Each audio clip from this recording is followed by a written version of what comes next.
भारतीय संसद के इतिहास में 1952 के बाद पहली बार प्रश्नकाल नहीं होगा। जी हां, कोरोना संकट के बीच 14 सितंबर से संसद का मानसून सत्र शुरू होने जा रहा है, लेकिन इस बार के मानसून सत्र में प्रश्नकाल यानी क्वेश्चन आवर नहीं होगा। सरकार की तरफ से सदन की कार्रवाई से प्रश्नकाल हटाए जाने की वजह मौजूदा कोरोना संकट बताया जा रहा है।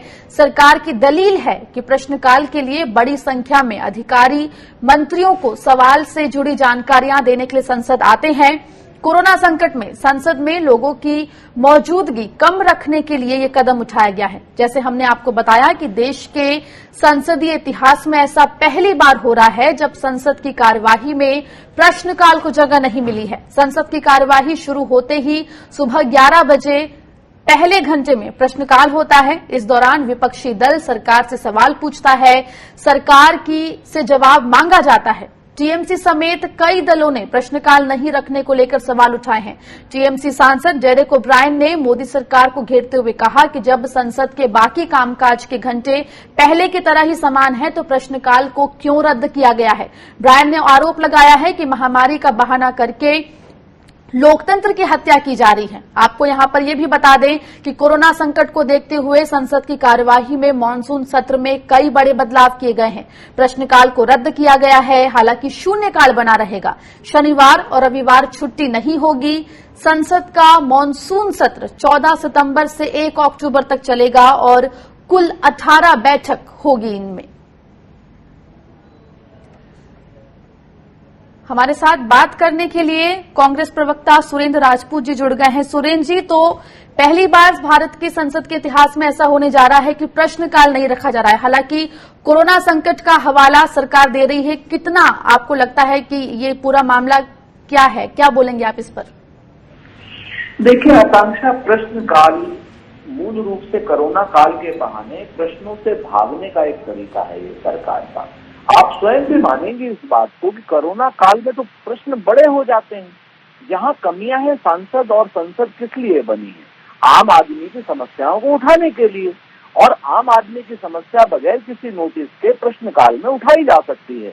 तो अब प्रश्नकाल में अगर आप सवाल ही नहीं उठाने देना चाहते तो फिर संसद का, संसदीय कार्यों का या बाकी चीजों का क्या मतलब है? लेम एक्सक्यूज दे रहे हैं कि अधिकारी आएंगे। अरे भाई, अधिकारियों से ऑनलाइन मंगवा लीजिए। आपने तो पूरा देश को डिजिटल कर दिया है ना। आप क्यों अधिकारियों को बुलाना चाहते हैं इन पर्सन? आप उन अधिकारियों से सारी सूचनाएं ऑनलाइन मंगवाइए और वो जो वहां पर अधिकारी हैं संसद में, वो अधिकारी वो आपको अपने आप ऑनलाइन सूचनाएं दे देंगे। एक लेम एक्सक्यूज है। सरकार चाहती नहीं है कि सरकार से प्रश्न पूछे जाएं। ये सरकार हिटलरशाही चाहती है। सरकार सवालों का जवाब नहीं देना चाहती। जी सुरेंद्र जी, हमारे साथ बीजेपी से राजीव जेटली जी भी जुड़ गए हैं। राजीव जी, विपक्ष सीधा सीधा आरोप लगा रहा है कि सरकार प्रश्नों के जवाब नहीं देना चाहती। जो हालात अभी देश में चल रहे हैं उन सब से भागने के लिए, उन प्रश्नों से भागने के लिए क्वेश्चन आवर को संसद की कार्रवाई से हटाया जा रहा है। आपको कुछ ऐसा महसूस नहीं होता कि जब से कोरोना आया है तब से ज्यादा एक्टिव हो गए हैं राजनीतिक दल? और जब कोरोना नहीं था तो ये संसद चलने नहीं दिया करते थे। आप देखिए, जब से कोरोना आया है सहूलत की राजनीति हो गई है। आसानी से अब सड़क पे नहीं निकलना पड़ता जनता की मांगों को लेकर के। आप केवल ड्राइंग रूम में और बेडरूम में बैठ के ट्वीट किया जाता है और अपेक्षा की जाती है कि जो ट्वीट किया जाएगा उसके ऊपर आज चर्चा होगी। तो कितनी सहूलत की राजनीति हो गई है। आज ये बात कही जा रही है कि प्रश्नकाल क्यों नहीं होना चाहिए। कोविड पैंडेमिक के वक्त पे जब पूरा देश इस बात के बारे में जानकारी रखता है कि हमें अपने सारे कार्य करने हैं, बेहतर तरीके से करने हैं, लेकिन कम से कम वक्त में करने हैं, वर्चुअल माध्यम से करने हैं, बावजूद उसके फिजिकल प्रेजेंस सबकी रखी गई, वहां पे सबको बिठाया गया, बिठाया जाने वाला है।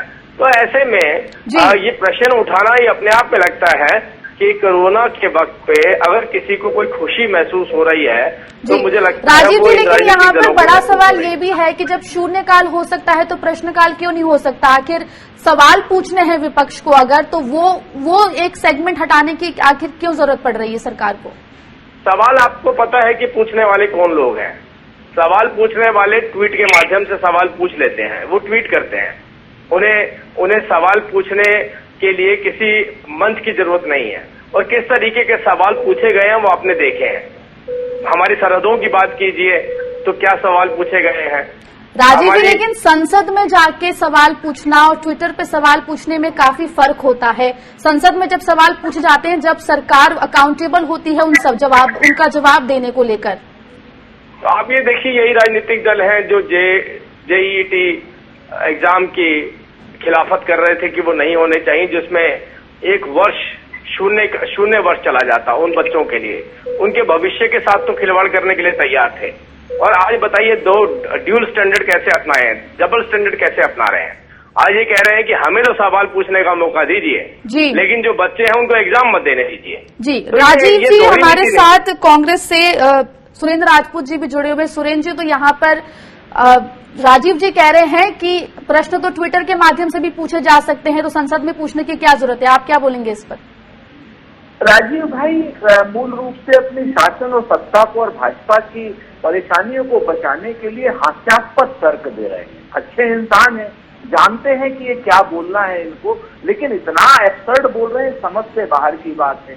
अरे भाई, प्रश्नकाल में सिर्फ विपक्ष प्रश्न पूछता है या सत्ता के सांसद भी प्रश्न पूछते हैं? क्या सत्ता के सांसदों को नरेंद्र मोदी जी ने प्रश्न पूछने से मना कर दिया है, या लोकतंत्र की हत्या भारतीय जनता पार्टी के अंदर हो गई है और आप लोकतंत्र की हत्या बाहर भी करना चाहते हैं?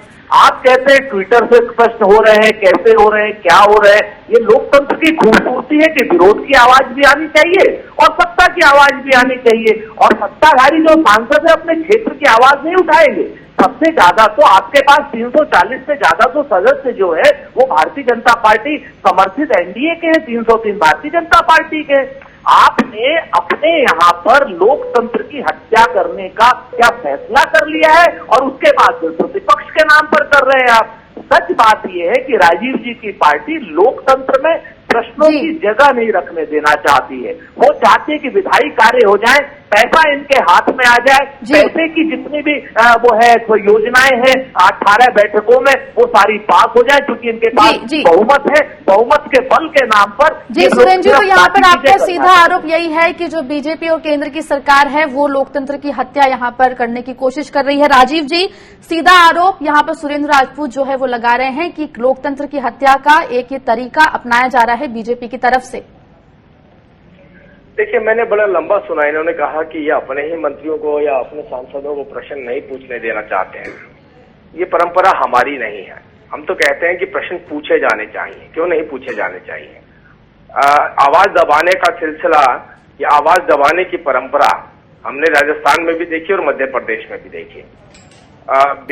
अपने ही विधायकों की बोली लगाने वाले लोग हमें बता रहे हैं कि क्या पूछा जाना चाहिए और क्या नहीं पूछा जाना चाहिए।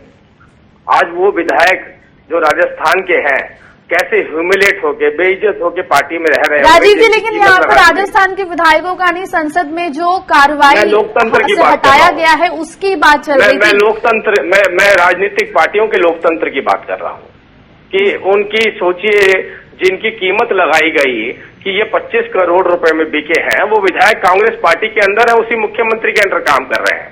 तो सोचिए, वो जब भी अपना चेहरा लेके सदन में जाते होंगे तो क्या महसूस करते होंगे। ये मैं लोकतंत्र की बात कर रहा हूं। इसके ऊपर बहस कभी और भी हो सकती है। राजीव जी, फिलहाल जो है संसद से क्वेश्चन आवर हटाया गया वो एक बड़ा सवाल है। बहुत बहुत शुक्रिया आप दोनों का हमसे जुड़ने के लिए और बात करने के लिए।